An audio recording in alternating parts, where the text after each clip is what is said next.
Bonjour tout le monde, j'espère que vous allez bien. Aujourd'hui, qu'est-ce que je porte? C'est un beau châle que j'ai tissé. Avec la fibre de ma belle Diva. Et si vous regardez au bout, je vais me déplacer pour que vous puissiez voir, vous allez voir que j'ai fait des belles franges. Ça fait longtemps que je l'ai fait celui-ci, mais j'adore le porter. Je le porte très souvent.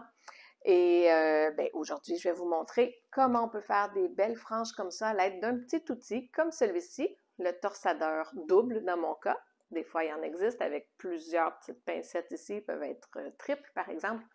Mais le mien, il est double et j'adore travailler avec ce petit outil. Je trouve que ça va très bien, ça fait des belles franges qui ont l'air professionnelles. Donc, comme je viens de terminer un autre châle, celui-ci, tout bleu, tout simple, eh bien, je vous montre comment je fais pour faire ces franges-là. C'est parti! Avant de commencer, voyons voir de quel outil on aura besoin pour réaliser ceci. Bien, premièrement, c'est sûr que ça nous prend un tricot ou un tissage avec des fils qui dépassent et qui sont suffisamment longues pour pouvoir faire des belles franges. Je pourrais les faire plus courtes. Dans mon cas, j'aime ça quand même souvent les garder assez longues. Je trouve que ça fait une belle décoration au bout du châle, ça fait joli. Vous aurez besoin du torsadeur. Ici, c'est le torsadeur double. Je sais que ça peut se réaliser aussi de d'autres façons des franges. Ça peut se faire à la main sans aucun outil, mais aujourd'hui, je vous montre comment utiliser cet outil parce que honnêtement, je trouve que quand on a des bons outils, c'est agréable, ça travaille bien, j'aime ça l'utiliser. On a besoin d'une bonne paire de ciseaux pour couper les franges à la fin pour que ce soit bien droit. Là, maintenant, il y a des choses qui sont optionnelles. À chaque fois que je fais mes franges, j'utilise mon tapis de coupe comme ça.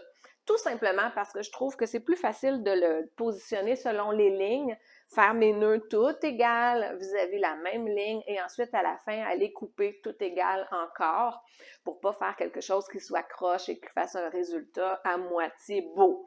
Donc ça, c'est pas obligatoire, mais moi j'aime bien ça, utiliser ça parce que si j'ai pas une ligne, je me connais, je sais que ça va finir un peu croche puis je vais m'en rendre compte juste après. Et puis pour que ça ne bouge pas, j'utilise un gros cartable que je vais déposer sur mon tissage avant de commencer à faire les franges. Comme ça, je m'assure qu'il ne va pas se déplacer pendant que je travaille, ce qui va me faciliter la tâche. Je suis maintenant prête à commencer. Comme vous voyez, j'ai placé mon tissage vis-à-vis une ligne ici.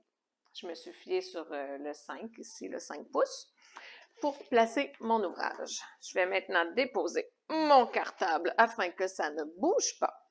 Et comme il s'agit d'une fibre fingering, donc une fibre assez petite, je vais faire des petits paquets de 6 fils. Donc, je vais en prendre 3. 1, 2, 3 que je vais mettre à droite et 3 à gauche. Ce qui me fait un petit paquet de 6 divisé en 2, donc 3, 3. Je vais attacher celle de droite sur mon petit crochet de droite et celle de gauche sur mon petit crochet de gauche. Je vais ensuite venir tourner cette partie ici et je compte le nombre de fois que je tourne parce que je veux qu'à la fin, toutes mes franges soient similaires, qu'elles soient toutes pareilles. C'est parti. 1, 2, 3, 4, 5, 6, 7, 8, 9, 10, 11, 12. Je les détache en prenant soin de bien tenir l'extrémité. Ici, ça bouge un petit peu mon affaire, là. Hop là.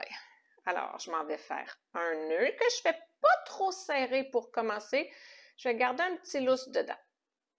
Voilà, à peu près. Je lâche et vous voyez, dès que j'ai lâché, c'est venu tout se tordre ici pour faire une belle torsade.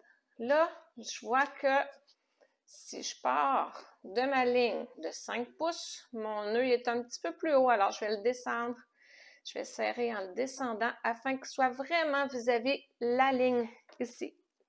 Je vais faire la même chose sur chacune de mes franges en m'assurant qu'elles suivent toujours la ligne pour que ce soit bien égal à la fin.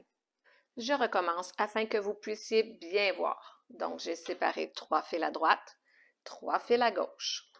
Je vais les accrocher dans la petite pincette à droite, à gauche.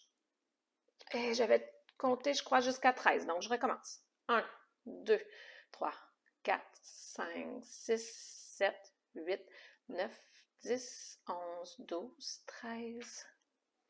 Je lâche mes 2 fils en prenant bien soin de ne pas l'échapper.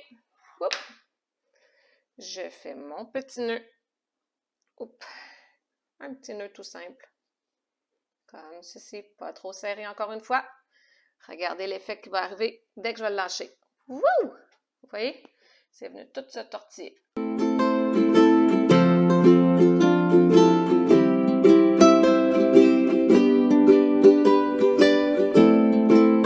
Et voilà, comme j'ai un côté de fait, je vais maintenant le descendre d'un demi-pouce. Je remets mon poids et je vais aller couper chacune de mes franges en suivant la ligne ici pour que ce soit bien droit.